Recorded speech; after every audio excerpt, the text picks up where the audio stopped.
Bandarban cantonment public school ও কলেজের নবম শ্রেণীর মানবিক শাখার প্রিয় শিক্ষার্থীরা, আজকের অনলাইন ক্লাসে তোমাদেরকে স্বাগত জানাচ্ছি।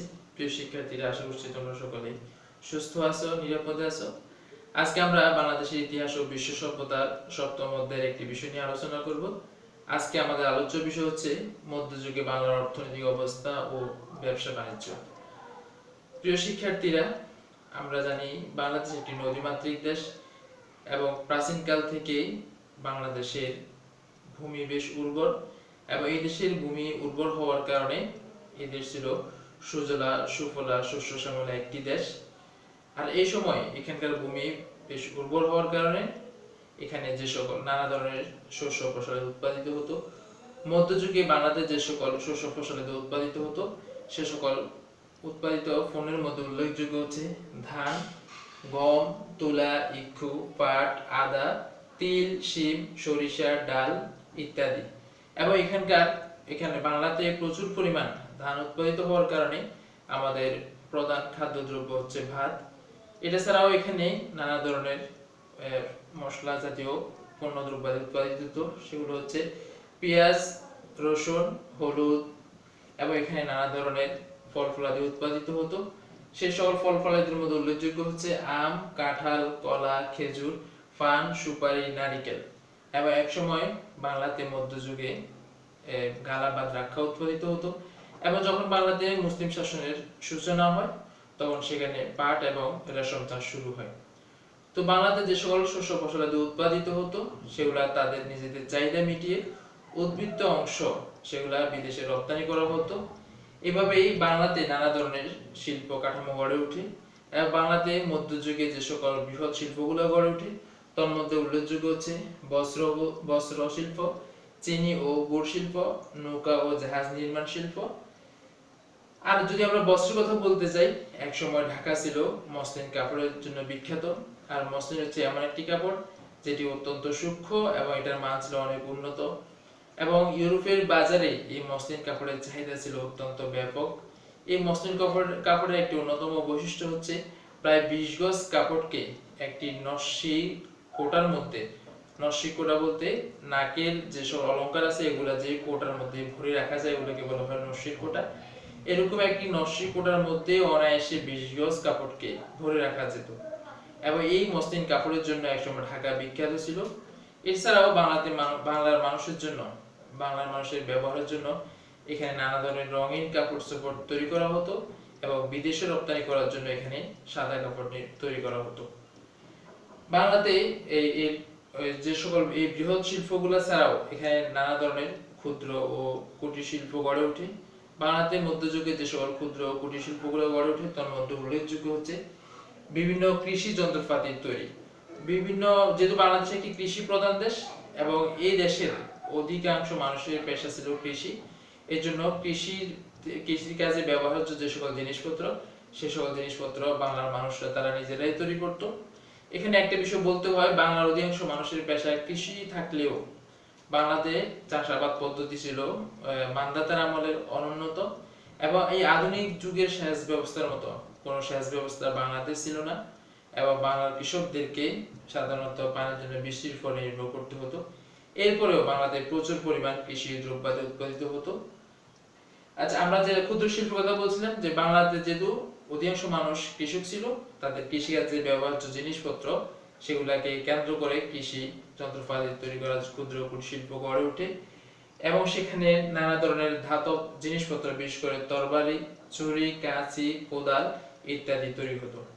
এবং মধ্যযুগে কলকাতা ও কাশিম বাজারে এদেশের লোকেরা তারা কামান তৈরি করতেন এবং এগুলো ছাড়াও মধ্যযুগে কাগজ, গালিচা, ইস্পাত, লবণ এবং শঙ্খ শিল্প গড়ে ওঠে।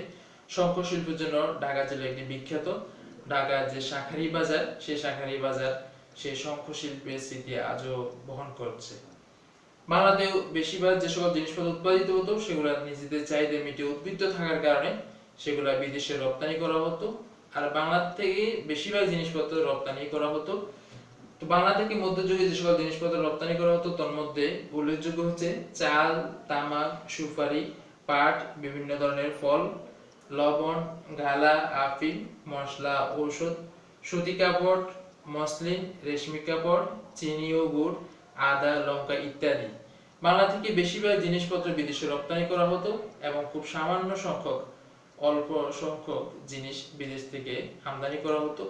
বাংলাতে যে সকল জিনিসপত্র আমদানি করা হতো তার মধ্যে উল্লেখযোগ্য হচ্ছে বাংলাতে ভারতের গুজরাট থেকে তুলাও আমদানি করা হতো এবং চীন থেকে রেশম আমদানি করা হতো, ইরান থেকে নানা ধরনের শৌখিন দ্রব্য আমদানি করা হতো। এটার পাশাপাশি স্বর্ণ, রৌপ্য এবং কিছু মূল্যবান পাথর বিদেশ থেকে আমদানি করা হতো।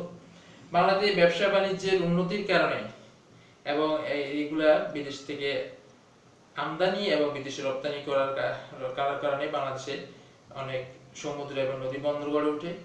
বাংলাদেশ মধ্যযুগে যে সকল উল্লেখযোগ্য সমুদ্র ও নদী বন্দরগুলো গড়ে ওঠে তার মধ্যে উল্লেখযোগ্য হচ্ছে চট্টগ্রাম, উড়িষ্যা, গৌড়, বাকলা, মুর্শিদাবাদ, কাশিমবাজার, হুগলি, পাটনা।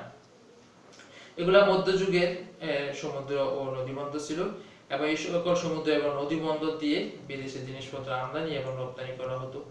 এবং ক্রমান্বয়ে আস্তে আস্তে যখন আমদানি এবং রপ্তানি এবং ব্যবসা বাণিজ্যের হার বাড়তে থাকে তখন এবং হিসেব নিকেশ বাড়তে থাকে তখন এগুলাকে অর্থনৈতিকভাবে কাঠামো হিসেবে অর্থনৈতিক একটি কাঠামো তৈরি করার জন্য বাংলাতে ব্যাংকিং প্রথার বিকাশ ঘটে এবং মধ্যযুগে বাংলার বেশিরভাগ লেনদেন হুন্ডির মাধ্যমে সম্পাদিত হতো এবং এই বাংলাতে বিভিন্ন জিনিসপত্র অত্যন্ত সুলভ ছিল এবং সস্তা ছিল।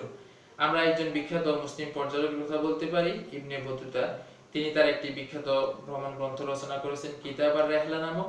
সেই কিতাব আর রেহলা নামক গ্রন্থে তিনি বাংলাতে যে সকল সস্তা জিনিসপত্র পাওয়া যেত, সহজলভ্য জিনিসপত্র পাওয়া যেত সেটা তিনি তালিকা সেখানে দিয়েছেন।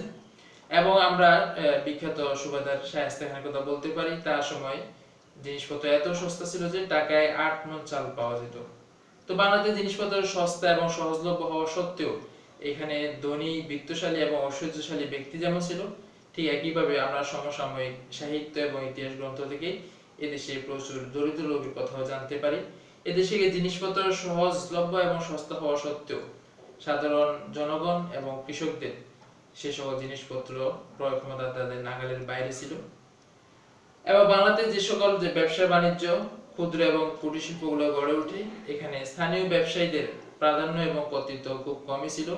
এখানকার ব্যবসা বাণিজ্যের আধিপত্য সাধারণত ছিল আরবীয় এবং পারসিক বণিকদের হাতে এবং ক্রমান্বয়ে আরবীয় পারসিক বণিকদের যে ব্যবসা বাণিজ্যের ক্ষেত্রে যে তার যে নেতৃত্ব সে নেতৃত্ব আস্তে আস্তে পর্তুগিজ এবং ইউরোপীয় বণিকদের হাতে চলে যায় এবং এই বাংলাতে ব্যবসা বাণিজ্যের ক্ষেত্রে মুসলমানদের থেকেও হিন্দু সম্প্রদায়ের লোকেরা এই ক্ষেত্রে এগিয়ে ছিল। এটাই ছিল মধ্যযুগে বাংলার অর্থনৈতিক অবস্থা এবং ব্যবসা বাণিজ্যের অবস্থা। প্রিয় শিক্ষার্থীরা, আমাদের আজকের ক্লাস এই বাংলাদেশ মধ্যযুগে বাংলার অর্থনৈতিক অবস্থা, ব্যবসা বাণিজ্য সম্পর্কে। আজকের এই ক্লাস থেকে তোমরা মধ্যযুগে বাংলার অর্থনৈতিক অবস্থা, ব্যবসা বাণিজ্য, বিভিন্ন বৃহৎ শিল্প, ক্ষুদ্র শিল্প, আমদানি দ্রব্য, রপ্তানি দ্রব্য এবং বাংলাদেশ উৎপাদিত শস্য ফসলাদি সম্পর্কে তোমরা অবগত হলে। প্রিয় শিক্ষার্থীরা, আজকের ক্লাস এখানে শেষ করছি। আগামীর অনলাইন ক্লাসের জন্য তোমাদেরকে আমন্ত্রণ জানিয়ে সবাই সুস্থ থাকবে, ভালো থাকবে। আল্লাহ হাফেজ।